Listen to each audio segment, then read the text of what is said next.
Hello, hello. So I thought I would share a conversation that I had with somebody yesterday on LinkedIn. And this is a completely cold prospect, somebody who I've never spoken to before. And I just connected with her. And this is how the conversation went. And of course, this is what I call cybernetic social selling. I help people to find new clients on LinkedIn. And this is an approach that is, while it is supported by content, it is not solely dependent on it. So you can do this even if you have zero connections on LinkedIn, even if you don't have any content presence. It helps if you do, but you don't need to have it. So let's look at the progression of this conversation. I'm going to point out a couple of things as I'm reading it to you. So I started the conversation saying, "Hi, Karina, I see," and of course I've changed names and everything, so I made it anonymous. So I say, "Hi, Karina, I see we're both fans of influencers' content. Would be great to connect on here." Karina says, "Hi, Michael, thanks for reaching out to connect. Influencer does write great posts. They always get me thinking. I've also had the opportunity to hear him give a talk, and that was fascinating as well. What do you like most about his posts?" So she's actually throwing something of a challenge my way, because while this is a good connection message, because I've kind of did my homework, she still wants to see that I'm kind of like the real deal. So good on her. I say, "Hey, Karina, good to be connected. I don't know what it is specifically, but they always make me think. Plus, I really like the Ikigai concept, which is one of those concepts that the influencer is promoting, especially since so many people these days follow the passion principle in choosing their career." It's just cut off. And so then because now we've built rapport, so I can go a little bit into exploration mode. And my goal is to find out if she has a challenge, if she has a problem that I may be able to help with. And the challenge in my world is having problems finding new clients on LinkedIn. And because that's what I do, that's what I help people to do. And so I say, "So I had a peek at your profile. What's taking up more of your time, company one or company two?" Because she was involved in two ventures. Karina says, "Well, good question, though I don't look at it as if they're taking up time. They only get the time I choose to give them. At the moment, it's probably about a 70-30 split, with company one getting more attention because it has larger projects running. Company two is also more open-ended as far as timelines and has flexibility around other priorities." So, she's giving me a good response here. So I say, I like that time I choose to give them. This is important because you want to kind of play to any challenge that they throw your way. And if you can, indulge them in it. Right. So if they, for example, today I was on a phone with an existing client who had somebody throw a bit of a conspiracy theory their way. And so I suggested to my client that he should actually indulge people in it a little bit. You don't have to go crazy on QAnon or anything like that. But when they say something, like the reaction to COVID is completely unscientific, which was the case in this case, was like, ask, "Oh, interesting. Why?"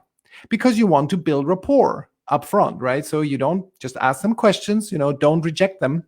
If they want to tell you these kind of things, it means it's burning on their mind and they want to talk about it. Okay, good. So I say, I like that time I choose to give them. I'm quoting her here.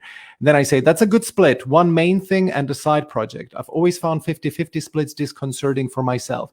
It's really important that you kind of reference their answers and you comment something on them. Otherwise, it becomes a bit of like a politician interview, which is ask a question, answer, ask a question, answer. It's a bit boring. And if you need to kind of, a conversation is a dance, and you need to acknowledge them when they respond to your message. So that's what I did here. And then I go straight for the kind of, I'm taking a bit of a risk here, because I see that it's just not really going in the direction where I want to. She's quite challenging towards me. So I'm going straight for the, what's working best for you in terms of new client acquisition. I see you don't post very often, but you engage with others' content. Does that get you inbound interest? And she says, "Thanks. I get a lot more joy from my work when I view it as something I'm able and willing to give, rather than time or energy being taken from me." So you see, it could be that she didn't see this message, as she later acknowledged, but in this case, I didn't know that.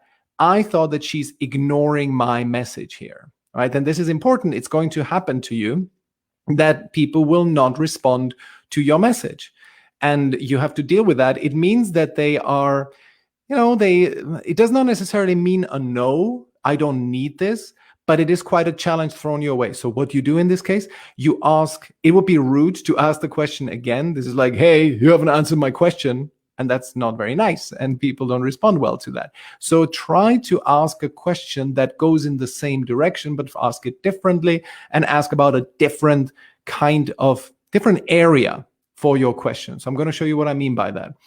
So she says, thanks, I get a lot more joy from my work when I see it's something I'm willing to give rather than time or energy being taken from me. And because it was kind of her motto, she's like a joyfulness coach. So I say, okay. And I say, well, you live what you teach. And here what I'm doing, it's subtle, but I'm punishing her a tiny little bit, like a molecule of punishment by being, a little bit short, by not saying much. And then I shut up because I'm thinking, well, you're not answering my question. I'm going to start pouting a little bit here. It can have some subtle psychological benefit to do something like this.